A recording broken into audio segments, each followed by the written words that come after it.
বিরিয়ানি রান্নায় আপনিই হবেন সেরা যদি এই রেসিপিতে রান্না করেন। আসসালামু আলাইকুম। আজকে শেয়ার করছি বিফ বিরিয়ানি রান্নার রেসিপি। আমার গত বিফ বিরিয়ানি রান্নার রেসিপিটিও আপনাদের অনেক ভালো লেগেছে, সবাই অনেক বেশি পছন্দ করেছেন। তাই ভাবলাম আপনাদের জন্য আরও একটা মজাদার বিফ বিরিয়ানির রেসিপি শেয়ার করি। আজকের বিরিয়ানিটি আমি গরুর মাংস দিয়ে রান্না করেছি। আপনারা চাইলে সেমভাবেই খাসির মাংস বা মুরগির মাংস দিয়েও রান্না করে নিতে পারেন। আর আমার আজকের এই রেসিপি ফলো করে বিরিয়ানি রান্না করলে ইনশাল্লাহ আপনার হাতের বিরিয়ানি খেয়ে সবাই অনেক বেশি প্রশংসা করবে। বিরিয়ানি রান্না করে নেওয়ার জন্য শুরুতে আমরা একটা মশলা বানিয়ে নেব। তো এখানে আমি 3-4টা দারচিনির টুকরো, 8-10টা সাদা এলাচ আর একটা জয়ফল থেকে কিছুটা পরিমাণ রেখে দিয়েছি। জয়ফলটা একটু বড় ছিল, আপনারা যদি ছোটো জয়ফল নেন তাহলে পুরোটাই নেবেন। আর নিয়েছি একটা জয়ত্রী, সাথে নিয়েছি 4-5টার মতো লবঙ্গ, একটা কালো এলাচ, আর নিয়েছি এখানে 10 থেকে 15টার মতো কালো গোলমরিচ, চাইলে এখানে সাদা গোলমরিচও নেওয়া যাবে। এরপর দিয়ে দিয়েছি এখানে শাহি জিরা। তো শাহি জিরা এখানে আমি 1/2 চামচ থেকে একটু বেশি পরিমাণে দিয়েছি। আজকে আমি 1 কেজি পরিমাণ গরুর মাংস রান্না করব, এর জন্য এই মশলাগুলো নিয়েছি। তো মশলাগুলোকে হালকা করে একটু তেলে গুঁড়ো করে নিয়েছি। মশলাগুলোকে কিন্তু এখানে একদম মিহি করে গুঁড়ো করে নিয়েছি। এখন আমি পোলাও চালটা মেপে নিব। তো এখানে কাপ দিয়ে 3 কাপ পরিমাণ মতো পোলাও চাল নিয়ে নিচ্ছি। আজকে যেহেতু আমি 1 কেজি পরিমাণ গরুর মাংস দিয়ে বিরিয়ানি রান্না করব, তো 1 কেজি পরিমাণ গরুর মাংসের জন্য কিন্তু 3 কাপ পরিমাণ পোলাও চালই যথেষ্ট। ওজনে মাপলে এখানে 1/2 কেজি পরিমাণ মতো হবে পোলাও চাল। তো এদিকে আমি 1 কেজি পরিমাণ গরুর মাংস খুব ভালো করে ধুয়ে পানিটা ঝরিয়ে নিয়েছি। আর মাংসের পিসগুলোকে একটু ছোটো ছোটো টুকরো করে কেটে নিয়েছি। বিরিয়ানি রান্না করলে কিন্তু মাংসের পিসগুলোকে একটু ছোটো ছোটো টুকরো করে কেটে দিলে ভালো হয়, এতে করে মশলাটাও মাংসের ভিতরে খুব ভালোভাবে প্রবেশ করতে পারে। এরপর নিয়েছি 4টা মিডিয়াম সাইজের আলু, একটু বড় বড় করে কেটে। এরপর চলে আসলাম বিরিয়ানি রান্নায়। বিরিয়ানি রান্না করে নেওয়ার জন্য শুরুতেই চুলায় একটা কড়াই বসিয়ে 1/2 কাপ থেকে একটু বেশি পরিমাণে সয়াবিন তেল দিয়ে দিলাম। তেলটা একটু গরম হওয়ার পর তেলের মধ্যে অল্প একটু লবণ দিয়ে দিয়েছি। লবণটা দিয়ে প্যানের গায়ে একটু ছড়িয়ে দিচ্ছি। প্রথমে আমরা আলুগুলোকে ভেজে নিব। আর আলুগুলোকে কিন্তু এখানে খুব ভালো করে ধুয়ে পানিটা ঝরিয়ে ভেজে নিতে হবে। আলুর গায়ে পানি থাকলে অনেক বেশি তেল ছিটবে। আলুগুলোকে চুলার আঁচটা মিডিয়াম আঁচে রেখে ভেজে নিচ্ছি। আর আলুগুলোকে কিন্তু এখানে একটু মুচমুচা করে ভেজে নিব। বিরিয়ানি রান্নায় আলুগুলোকে এভাবে তেলের মধ্যে একটু ভেজে দিলে আলুগুলো খেতে অনেক বেশি ভালো লাগে বিরিয়ানিতে। আলুগুলো ভাজা হয়ে গেলে প্যানটা থেকে তুলে নিচ্ছি। এই তেলের মধ্যে কিছু পেঁয়াজের বেরেস্তা তৈরি করে নেব। তো এখানে আমি 1.5 কাপ পরিমাণ পেঁয়াজের কুচি দিয়ে দিলাম। পেঁয়াজ কুচিটাকে খুব ভালো করে নেড়েচেড়ে ভেজে নিচ্ছি। পেঁয়াজ কুচিটা যখন তেলের মধ্যে ভাজতে ভাজতে বেরেস্তার জন্য তৈরি হয়ে যাবে, তার থেকে আমরা অর্ধেকটা পরিমাণ পেঁয়াজ কুচি তুলে রাখবো। আর এখানে দেখতেই পাচ্ছেন বেরেস্তার জন্য পেঁয়াজ কুচিটাকে কিন্তু আমি একদম কড়া করে ভাজিনি। বেশি কড়া করে ভাজলে আবার পেঁয়াজ কুচিটা অনেক সময় বেরেস্তা তৈরি করে নেওয়ার পর কালচে হয়ে যায়।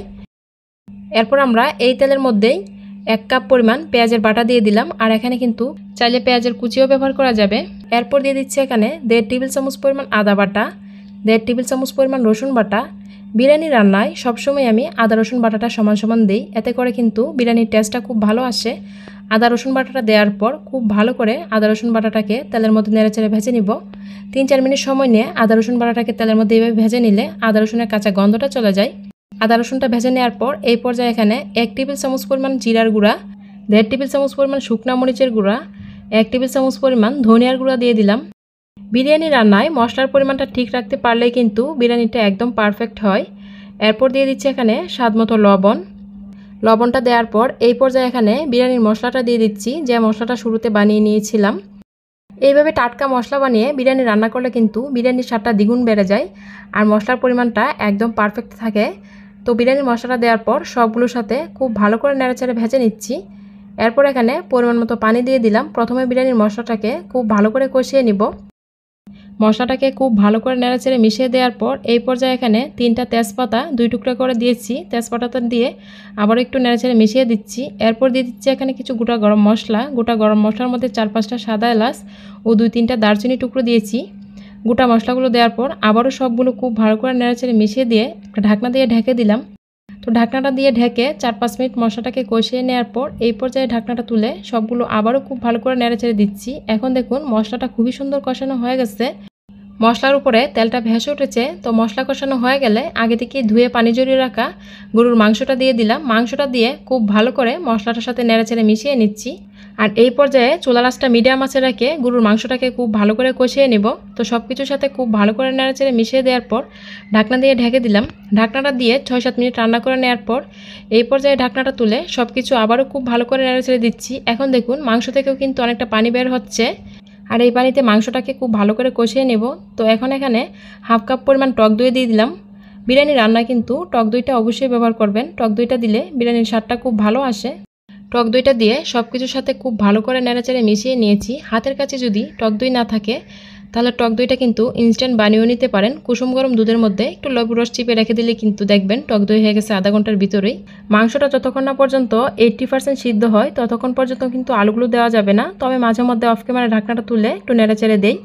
আর আমি আজকে যে মাংসটা দিয়ে রান্না করতেছি বিরিয়ানিটা, এটা কিন্তু অল্পতেই সিদ্ধ হয়ে গেছে, প্রায় 80% সিদ্ধ হয়ে গেছে। এখানে কিন্তু আর কোনো গরম পানি দিতে হয়নি। আপনাদের মাংস যদি সিদ্ধ না হয় তাহলে কিন্তু একটু গরম পানি দিয়ে মাংসটা 80% সিদ্ধ হওয়ার পর আলুগুলো দিবেন। ভেজে রাখা আলুগুলো দিয়ে মশলাটার সাথে খুব ভালো করে নেড়েচেড়ে মিশিয়ে দিয়ে ঢাকনা দিয়ে ঢেকে দিলাম।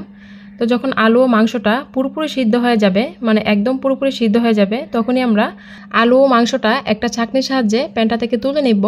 আর এই প্যানের মধ্যে যে তেলটা অবশিষ্ট থাকবে ওই তেলের মধ্যে আগে থেকে ধুয়ে পানি ঝরিয়ে রাখা পোলার চালগুলো ভেজে নিব। আমি কিন্তু এখানে পোলার চালগুলোকে ইনস্ট্যান্ট ধুয়ে পানিটা ঝরিয়ে দিয়েছি, পোলার চালগুলোকে ভিজিয়ে রাখিনি। যেহেতু বিরিয়ানি রান্নায় পোলাও চালগুলোতে পানি দিতে হয় একটু মেপে, না হলে কিন্তু বিরিয়ানির ভাতগুলো পুরোপুরি পারফেক্ট হয় না। তো আমি কিন্তু এখানে 3 কাপ পরিমাণ পোলাও চাল নিয়েছিলাম, তার জন্য পাশের চুলায় 6 কাপ পরিমাণ পানি ফুটিয়ে নিয়েছি। বিরিয়ানির চালগুলোকে তেলের মধ্যে খুব ভালো করে নেড়েচেড়ে ভেজে নেওয়ার পর এই পর্যায়ে এখানে 5টা আলু বোখরা দিয়ে দিলাম। এরপর দিয়ে দিলাম 10-12টার মতো কাঁচামরিচ। বিরিয়ানি রান্নায় কিন্তু কাঁচামরিচটা অবশ্যই ব্যবহার করবেন। এরপর আবারও চালগুলোর সাথে খুব ভালো করে নেড়েচেড়ে মিশিয়ে নিয়ে এই পর্যায়ে এখানে স্বাদ মতো লবণ দিয়ে দিচ্ছি। শুরুতে কিন্তু আমরা শুধু মাংসতে লবণ দিয়েছিলাম, এখন আমরা ভাতের জন্য লবণ দিলাম। তো লবণটা দিয়ে আবারও সবগুলোর সাথে খুব ভালো করে নেড়েচেড়ে মিশিয়ে দিয়ে পাশের চুলায় ফুটিয়ে থাকা 6 কাপ পরিমাণ গরম পানি চালগুলোতে দিয়ে দিলাম। বিরিয়ানি রান্নায় যদি পানিটা পারফেক্ট হয় তাহলে কিন্তু বিরিয়ানিটা রান্না করে নেওয়ার পর অনেক বেশি ঝরঝরা হবে এবং বিরিয়ানির ভাতগুলো খুব সুন্দর করে ফুটবে। গরম পানিটা দেওয়ার পর খুব ভালো করে নেড়েচেড়ে মিশিয়ে দিয়েছি সব কিছুর সাথে। এই পর্যায়ে এখানে রান্না করা মাংস আলুগুলো দিয়ে দিচ্ছি। এরপর সবগুলোর সাথে আবারও খুব ভালো করে নেড়েচেড়ে মিশিয়ে দিব। এখন দিয়ে দিব বিরিয়ানিতে কেওড়া জল। বিরিয়ানিতে কিন্তু কেওড়া জলটা দিলে বিরিয়ানিতে খুব ভালো একটা ফ্লেভার পাওয়া যায়। তো এখানে আমি 2 টেবিল চামচ পরিমাণ মতো কেওড়া জল দিয়ে দিব। কেওড়া জলটা দেওয়ার পর খুব ভালো করে সব কিছুর সাথে নেড়েচেড়ে মিশিয়ে দিয়ে ঢাকনা দিয়ে ঢেকে বিরিয়ানিটা রান্না করে নিব। আর এই পর্যায়ে কিন্তু চুলার আঁচটা মিডিয়াম আঁচে রেখে প্রথমে 4-5 মিনিট রান্না করে নিব। তো সব কিছুর সাথে খুব ভালো করে নেড়েচেড়ে দিয়ে ঢাকনা দিয়ে ঢেকে দিলাম। ঢাকনাটা দিয়ে 4-5 মিনিট রান্না করে নেওয়ার পর এই পর্যায়ে ঢাকনাটা তুলে সব কিছু খুব ভালো করে নেড়েচেড়ে দিচ্ছি। এখন দেখুন বিরিয়ানির ভাতগুলো কিন্তু প্রায় 70% কুক হয়ে গেছে। তো এখন খুব ভালো করে সব কিছুর সাথে নেড়েচেড়ে মিশিয়ে দিচ্ছি। এখন আবারও ঢাকনা দিয়ে ঢেকে প্রায় 10 মিনিটের মতো চুলার আঁচটা একদম লো আঁচে রেখে বিরিয়ানির প্যানটা চুলায় বসিয়ে রাখবো। তো ফিরে আসলাম 10 মিনিট পর। 10 মিনিট পর ঢাকনাটা তুলে এখন দেখুন সবগুলো ভাত কিন্তু প্রায় 90% কুক হয়ে গেছে। তো বিরিয়ানিটাতে এই পর্যায়ে কিছুটা ঘি দিয়ে দিব। ঘিটা দিয়ে বিরিয়ানিটার সাথে খুব ভালো করে একটু নেড়েচেড়ে মিশিয়ে দিব। তো এখানে আমি 3 টেবিল চামচ পরিমাণ মতো ঘি দিয়েছি। ঘিটা আপনাদের হাতের কাছে না থাকলে না দিয়েও কিন্তু এইভাবে বিরিয়ানি রান্না করে নিতে পারেন। তবে ঘিটা বিরিয়ানির মধ্যে দিলে বিরিয়ানিতে খুব সুন্দর একটা ফ্লেভার পাওয়া যায়। ঘিটা দেওয়ার পর সব কিছুর সাথে খুব ভালো করে নেড়েচেড়ে দিয়েছি। এই পর্যায়ে আমরা এখানে শুরুতে যে বেরেস্তাটা তৈরি করে রেখে দিয়েছিলাম বেরেস্তাটা দিয়ে দিচ্ছি। এরপর ঢাকনা দিয়ে ঢেকে বিরিয়ানিটাকে আধা ঘন্টার জন্য দমে রেখে দিব।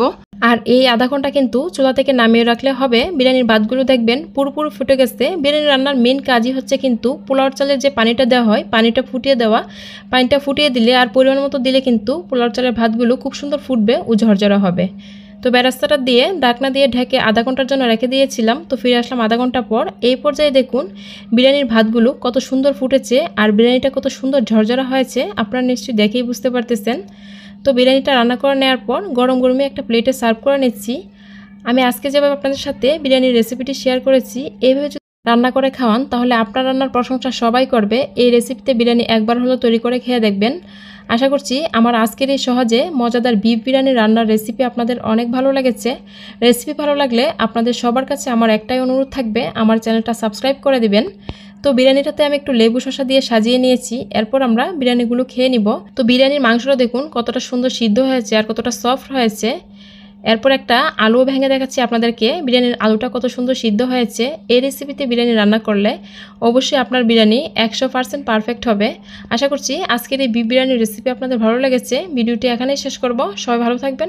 আল্লাহ হাফেজ।